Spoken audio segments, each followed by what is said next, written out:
Hello dear students, in this lecture we are going to discuss circular convolution. First of all, we see what is convolution. Convolution is the mathematical way of combining two signals to form the third signal. The most important technique in signal processing is circular convolution. In signal processing there are two types of convolution, that is linear convolution and circular convolution. So circular convolution is very much similar to normal convolution, but the difference is what? The signal is shifted using circular shift.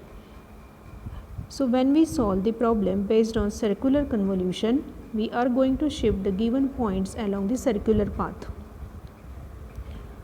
If x1n and x2n are two discrete signals, then result of circular convolution is x3n and can be realized by using the given formula. x3m is equal to x1n into x2n and x3n is equal to summation m is equal to 0 to n minus 1 x1m into x2n minus m.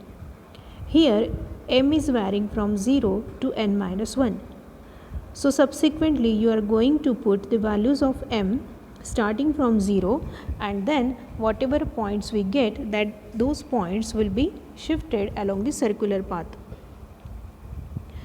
Here remember what is the value of m and what are the values of n. So x3m is equal to basically the summation of the points where m is equal to 0 to n minus 1.